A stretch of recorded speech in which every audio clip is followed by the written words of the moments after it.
You know the intro at this point, and I know what you're here for. The only professional players who had bid reveals are Kaiser on 2 occasions and Ness. However, no other professional players have a bid amount ever shown during the events of the NEL, so I will be doing it myself, going feat by feat, level of importance and showcase of results to give every professional player involved in the NEL a bid value. So yes, I'm not covering Sai, nor am I covering the rest of the World 5 players aside from Loki. By the time I'm making this video, we are just on the cusp, just so eerily close to 100,000 subscribers. So if you can check to see if you're subscribed on your account, your brother's account, or your grandma's account, that would be greatly appreciated. I also have a Blue Lock Discord in which you can join, where a link will be left down below. Be warned, there's many dorks in there. Let's kick off this list with Kaiser. His most recent bid of 320 million yen has got to have an increase by this point, right? Well, now that the final bids have all been revealed, we can use two characters' bid increases to help and try and accurately estimate Kaiser's bid, those being Isagi and Kiora. Looking at Isagi first, he had a bid increase of 90 million yen. I know so many people are going to have a problem with this increase, but to give it credit, the increase that Isagi got was higher than Rin's, and it was consistent to the idea that the more money you put down on a player, the less you will put in the pot as the value gets higher, alongside factoring in the risk of a player who doesn't perform up to their pattern of growth. Think of it like this: if you put down, let's say, $50 to $60 on a game, you'd be less likely to put more money on it, especially in today's economy, on this hypothetical game. So you wouldn't buy that game if it costed 80 for digital and 90 for physical, because you truly don't know what you're getting. And Isagi being presented in the NEL is like the beta test, which reaffirms the bids, but you truly don't want to put more money down unless you know the full package that you're getting. That's all definitely hypothetical, because no gaming company would ever do that to their loyal fan base, right?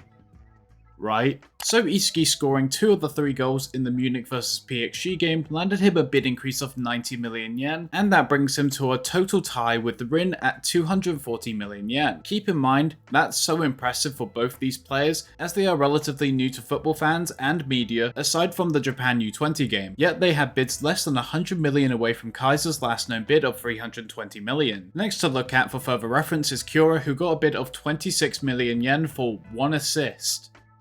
Okay, that seems bonkers, but at least this helps us more in considering that he did nothing else in that match to warrant an effect on that bid amount. So assuming Kaiser also got that new bid offer from Real, which is unanimously considered to be the most successful club in the world, I can believe with Kaiser's impressive Magnus goal alongside teamwork with Isagi are the main things to note, and would put Kaiser at a bid of 360 million yen, which is 1.5 times Isagi and Rin's bidding amounts, meaning 120 million yen ahead of both players and a 40 million increase from his last bid. If you think the bid increase is too low, remember Kaiser only did get a 20 million increase after playing 2 more matches from his first game, where he originally got his 300 million yen bid. Alongside that, we have Rin, who got an increase of 42 million yen from standing as the biggest threat on the opposing team. That's just a comparator to show you how small the bid increases can get. And finally, to end it off, Kaiser will have less money put onto his bid considering it's already quite high. Kaiser got an average of 1 goal per game and holds on to the new Gen 11 title, so he still deserves to be much higher valued compared to Isagi, even if Isagi packed him in multiple times, but I'm following that same skepticism of putting a reasonable price tag on players from what they displayed in the NEL, so I think 360 million yen is a good value for Kaiser's overall performance. Next we move on to Ness, and he is the only other professional player in the NEL who received a bid. This value was submitted by Munich, valuing Ness at 50 million yen, but keep this in mind, this bid was made after the Munich vs Manchester City game, so we have 2 whole matches to consider before estimating his value. So let's look at his performances in both. In the Ubers game, he frankly played the same and didn't even get an assist to Kaiser like usual. His previous 2 games of getting an assist to Kaiser granted him a 50 million bid, alongside being known for his skill set by the club he got an offer from as a current player of Munich. Nothing too special happened in Ubers for Ness to benefit, however his team won. I believe for the time that Ness was on the pitch, even if he didn't contribute or do much different, he still deserved a very slight increase from his initial bid. When I brought this up to Arrow on a stream one fateful day, he very much disagreed. But since then, we have had not 1 but 2 players who got bid increases for not contributing much to the game at all, and these characters are Nanase and Yukimiya. For Nanase's case, he increased his bid by 9 million to make it into the U20 team border from his last game, by doing relatively nothing. He passed to Rin and got the ball sometimes, but nothing noteworthy at all, which is the equivalent of Ness, but Ness, as we all know, is a better player than Nanase. The downside to Ness is his obedience to Kaiser, which would devalue him for adding him on a team without Kaiser present. But then we also have Yukimiya, who did score a goal in the Manshine City game, but when subbed on to the last NEL match, he got the ball, dribbled past everyone, shot, and didn't score. And then on, he did nothing else notable for the rest of the match pretty much. Considering he was a substitute for Igaguri and only played in this match for roughly 5-ish minutes, would you expect his bid to increase by 6 million? I know I wouldn't. In any case, considering those two characters as examples, I would say Ness's bid from the Ubers game could be argued to either not increase at all or increase by a small amount, in which I'll select the latter and then be factoring in his assist towards Isagi even if unintentional, so overall I would give him a total final bid of 70 million yen. Ness isn't amongst the most impressive players, nor even is the best passer, but he's extremely consistent, has a good stat parameter, and has recently taken on an awakening, and if he had more time to showcase what he can do when awakened, he would be a bit higher in the bidding values, but overall I think his 70 million value is very fair. Next, I wanted to talk about Charles. While by definition's sake he isn't considered to be a professional player because he does not fit the minimum age requirement to be one, I know so many people in the comments would ask where their precious French imp is, so I'll get it out the way. Charles is one of the contributors to PXG losing their final game. He shares that responsibility with the likes of Rin in my opinion. He's seen as immature and childish, wanting his own way instead of what's necessary to win, and due to that, clubs may not want him. However, Loki sees immense value in him as an extraordinary passer. Getting both the assists for the final game and more, I would already value him higher than Ness due to his individual abilities not being so dependent on one player, even if it took him half the game to open up to passing to Rin instead of Shido. I could see his value being at a bid of 180 million yen. Look, hear me out. Loki sees the value, why shouldn't PXG? The narrative present is Loki is having a hand in Charles's training, growth, and success. It's all due to quote, "I need a passer to help me become the world's best. You have the talent to be that passer." And what he also said to Noel following Shido's goal assisted by Charles, an encounter with a new striker can propel a passer to greater heights. Once Charles matures, the day when I surpass you won't be far off. Because of Loki needing Charles to be that world-class passer, he will be much higher valued by PXG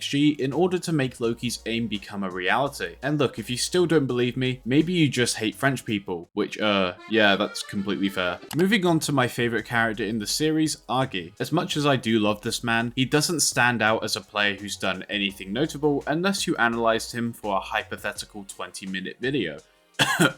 I'll stand by this and say Agi is a great player. Not as good as the likes of New Gen 11 players, but his diagnostic personality and ability to build more independent strikers is marvellous, and he is the character Nagi needed in order to survive getting thrown back into the Shadow Realm. Of course, to cut this short, if you don't want to watch my video on Agi, which you should anyway, and if you don't, you're a stinky buttface, Agi had multiple opportunities for scoring success in the Manshine vs Munich game, but chose to feed into Nagi's ideas as he learned to be a more active player, which all turned out to be nothing but fantasy as Nagi reverted back to Rayo like a Hollywood star reverting back to doing heroin. So factoring in all of his skills, his physique, his mind, and most importantly, his soulless gaze, I'll give him a value of 130 million yen, because even with my bias, I myself can recognize that just because a player is good doesn't really make up for little to no results, even if it was Chris Prince's fault. I hope to see more of him in the future to show what he's capable of when he is not feeding Nagi like he's on an episode of TLC. The final non-master player to talk about is the one and only Don Lorenzo. He's a weird case because he has a sense of inconsistency. Man-marking Kaiser for an entire game which stopped him from getting a goal, which is evident because as soon as he stopped man-marking Kaiser, he got a goal. He also has insane dribbling feats, the ability to steal the ball with ease, and has blocked the Kaiser impact with his face. But then you see him getting packed in by Hiyori, who yes, is a new player on the pitch, but you're telling me that Don Lorenzo, with his defense stat of 99, is getting smoked by a 6-foot femboy who had lower stats than Kiora at the time.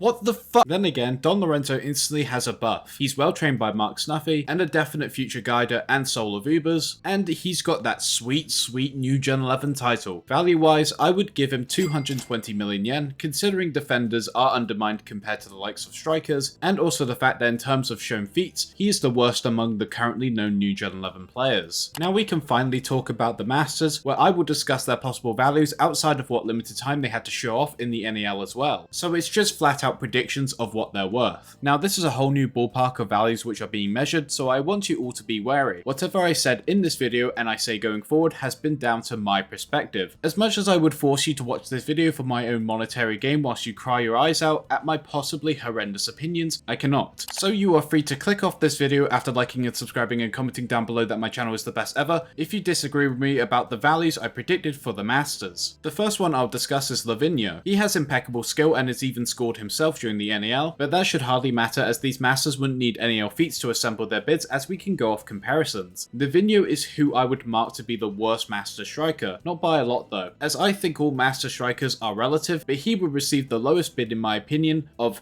567,800,000 yen. See what I did there? Because 5, 6, 7, 8 is what people would say to find a rhythm when dancing. Maybe not my best moments, but I still stand by that bid. Next up we have Chris Prince, who is known by people around the world as the number 2. Not because he's shit, but because by fan votes he is deemed to be the second best striker in the world. And that's a huge accolade which in my opinion makes him one of Loki's targets in the pursuit of Noel's number 1 striker spot. So I can value Chris Prince at 750 million yen. This also takes into account that he's a top model and ambassador for sponsors, so he would be bringing in the profits for clubs who seek to offer him a big money contract. Next is the one I've been most excited to go through, Marc Snuffy. Judging by character statements, Snuffy is considered to be the best player in the world, as he's versatile enough to play in every position extremely well, kind of like a Blue Lock version of Pele. Noah even admits when facing him that he has zero strategies in how to defeat Snuffy, and just says to his team that they need to time him out for the star exchange to run its course. That's terrifying. However, considering Snuffy for a while now seems to be hanging up the boots due to his age and passion, his offer's likely diminished. But with Burū giving Snuffy a newfound motive to start committing to the sport all over again, we can likely see the beginning climb of Snuffy's value with his latest bid being at 700 million yen. In due time when we see more of Snuffy, I could imagine that bid being even higher. Now we confront the top rising star of football, Julian Loki. He is a tremendous player with speeds rivaled by no one else and still developing at the age of 17, meaning compared to other players, Loki's in the best spot to be in, as he can be valued so much higher in terms of longevity, being one of the only masters to be below the age of 30 and have yet to hit their prime, as he will only continue to grow in not only skill but experience. Loki has already influenced the U20 World Cup and the club of PXG among what is arguably the best players in the world, which just means that he's relative to them in terms of skill. That alone should get him a high value. I don't know where the line of skill ends and talent begins with Loki, but I would say he's still amongst the highest valued players in the world at a predicted bid of 600 million yen. Finally is the world's best striker in the world, Noel, who, may I remind you, likes to traumatize his own fans. I can't deny Noel being the number 1 spot in the value rankings, but I can deny him getting more figures. Because as much as he is the world's best striker by an overwhelming margin and is likely the final boss of Blue Lock's story, he will be valued at a sum of 800 million yen, so allow me to explain why that is the case. Of course these numbers are actually a far cry to real life pro players when you convert them into dollars. However, this was the pit that Kaneshiro dug himself in when introducing bids, because with his lack of want to increase Blue Lock character bids more than he should, there is now a massive overlap of what is considered to be a lot of money in Blue Lock and what is considered a lot of money in real life. I want this to be fixed, and then I would actually start giving all characters bids relative to in real life players like Noel getting a bid of 5.1 billion yen, which is 27 million pounds in real life, equal to Haaland, but right now that wouldn't make sense, because that value is 15 times more valuable than Kaiser's known bid of 320 million yen. Kaneshiro just messed up my perception of what is known as a massive bidding amount, because there is no way that Noel has a contract 15 times greater than Kaiser that it would make any sense by comparison. I say this point because I know a lot of people are going to go after me and say that I'm undervaluing, but Kaneshiro did it first. I'm just following his logic to give estimated bids that will go along with his incline to best predict what players would get realistically to the story. In any case, those are what I believe to be the values of every pro player featured in the NEL. And I know this won't stop some of you, but I want you all to understand these are my opinions. I'm not wrong because we haven't been given up-to-date values, and opinions are based on unproven fact. These are things to be interpreted and to figure out on our own for now, but I would love to hear people's opinions on what these players deserve and why. And I'll be sure to do part 2 of all the pro players that I missed alongside new ones introduced as the manga progresses. Thank you all so much for watching this video, be sure to leave a like and subscribe, and until next time, peace.